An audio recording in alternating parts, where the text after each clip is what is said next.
In a historic move, female foreign ministers from around the world have gathered in Ulaanbaatar, Mongolia, for the first ever female foreign ministers meeting. The two-day meeting is scheduled for June 29 to 30, 2023, aims to discuss pressing issues facing international relations and seek possible solutions. Hosted by the Foreign Minister of Mongolia, Ms. Batmoch, the event highlights the importance of women's leadership and their role in shaping foreign policy.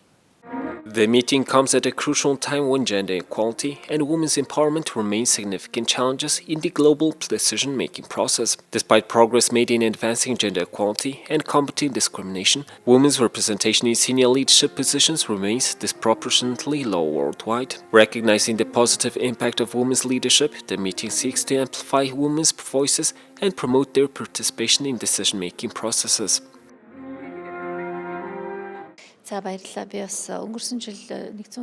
Last year, during the United Nations General Assembly, I had the opportunity to meet with female ministers. It is worth noting that more than 30 out of 193 UN member states have female ministers. Previously, at informal meetings among women ministers, concrete decisions were rarely made. To address this, I proposed the creation of a female foreign policy network, a group comprising female foreign ministers. I presented this initiative to the President of Mongolia, suggesting an unprecedented meeting in Mongolia, which has garnered significant support. This event, organized under the President's auspices, holds great importance as it marks the first of its kind in Asia. The presence of influential ministers and distinguished guests emphasizes the significance of this event. The concept of feminist foreign policy is relatively new in Mongolia. This concept was introduced by the Swedish Minister of Foreign Affairs back in 2014. Over 20 countries have already adopted this policy, aiming to achieve gender balance in foreign relations. It is important to note that feminist foreign policy doesn't prioritize one gender over another. Instead, professionalism and gender neutrality are emphasized in the field of foreign relations. Today's event has two primary objectives: to showcase and promote Mongolia globally, and to facilitate the exchange of ideas among female foreign ministers on global peace, security, food supply, food security, and climate change. We are considering the possibility of holding such meetings periodically.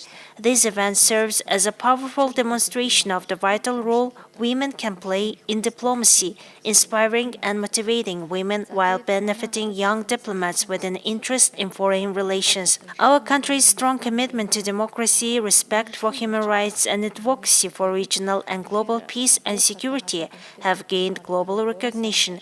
The value of freedom is paramount, and hosting various meetings within our country yields numerous benefits. With the increased frequency of large-scale state visits, we have effectively showcased our country's capabilities and contributions on the international stage. Mongolia has been actively supporting international initiatives for women and has contributed Mongolian women peacekeepers to the United Nations peacekeeping missions. Today's meeting of the female foreign ministers gathered here in Ulaanbaatar is very important to highlight women's role in leadership in global issues. The issues that are being focused on during today's event are climate change, food security, and peace and security. And these are very important crises that every country in the world is facing, including Mongolia. And therefore, as UNDP, we're very proud and honored to be able to participate to this dialogue. The female foreign ministers that are gathered here and other ministers are showing their leadership and how the engagement of women in decision-making and policy-making is important, and we must increase the number of women in these roles so that there's equal representation and women's voice and agency is equally represented in all policies and decision-making. Well, women's empowerment is a fundamental human right. Mongolia, as other countries, have signed on to international human rights treaties. So giving women's rights is not a privilege or something to be granted. It's an inherent right from birth that all women are equal to men. And therefore, putting the efforts to really ensure that women are empowered is very, very important, because over hundreds and thousands of years of history, women have not been empowered. They have not had equal chance and opportunity in the economy, in education, in other sectors, and therefore this is a time in the 21st century now to finally achieve gender equality for all women in every country around the world. The Female Foreign Ministers meeting aims to foster consensus and solidarity among its participants, serving as a catalyst for promoting multilateral cooperation to address global challenges. By sharing best practices of female foreign policymaking, the meeting aspires to shape pro-women foreign policies not only in Mongolia, but also in the wider Asian region. Mongolia hopes that its initiative will inspire other countries to pursue feminist foreign policies and contribute to global efforts for gender equality. So I think the international community and Mongolia can work together. I have to say that there are several very good examples in Mongolia, but also outside Mongolia. And in that sense, I think countries can learn from each other. Countries can see what other countries are doing. Let me give you one or two examples. One, there was an experiment done in India. Younger women were given a chance to work with the women leaders, and that really sort of they served as a role model. And in that sense, I think that really brought out a lot of confidence and inspiration amongst young women, so they are able to break their barrier. Same thing was in Lesotho. There was a study done, or there was an experiment done where younger women were exposed to women leaders, and that really that inspired them. So I think countries can share experiences, share practices, countries can inspire each other, and in that sense, we all together can advance towards gender equality. Guided by the themes of peace and security, climate change, and food security, the meeting will provide a platform for ministers to deliberate and exchange information. The year 2022 witnessed increased geopolitical tensions, complicating the resolution of global challenges and exacerbating existing ones. Issues such as climate change, natural disasters, and the COVID-19 pandemic require greater international cooperation, as no country can tackle these challenges on its own. Particularly vulnerable are small and impoverished nations, which face rising unemployment, poverty, and political instability. These threats also pose risk to global peace, security, and the achievement of the Sustainable Development Goals by 2030. His Excellency Mr. Khurelsukh Ukna, President of Mongolia, Her Excellency Ms. Batsetseg Batmong, Minister for Foreign Affairs of Mongolia, Excellencies, distinguished colleagues, I'm honored to join you for the first ever Women Foreign Ministers meeting in Mongolia. At the outset, I thank and commend the Government of Mongolia for this important initiative. I deeply appreciate its long tradition of pursuing a feminist foreign policy and placing women at the forefront of its socio-economic endeavors. Excellencies, the focus of this event on the role of women in promoting peace and security, tackling climate change, and ensuring food security is indeed very timely. These are all interrelated issues and, in fact, the most pressing challenges of our time.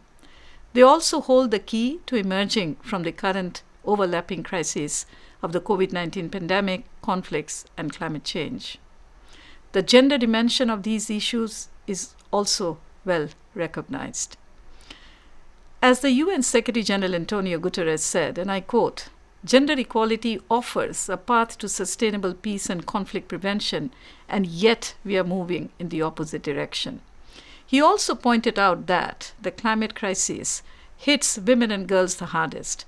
They suffer disproportionately from the lack of food, water scarcity, and forced migration.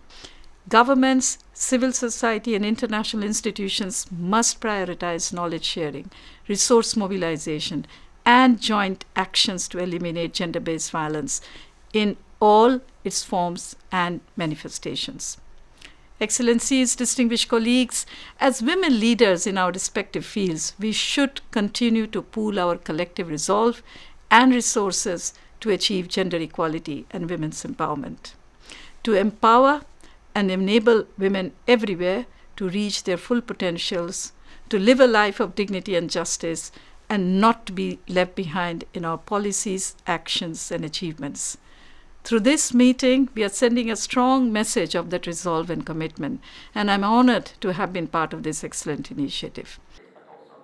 The consequences of climate change and the ongoing pandemic have further weakened worldwide food systems and amplifying existing inequalities. Mongolia, as the host country, has proposed the 3 guiding topics of discussion: the role of women in promoting peace and security, climate change, and food security. These topics reflect on the urgent need for collaborative action to address these pressing issues and achieve a sustainable and equitable future. The female foreign ministers meeting will be held in person in Ulaanbaatar with the honorable presence of Mongolia's president. Those unable to attend in person will have the opportunity to follow the proceedings throughout the live streaming.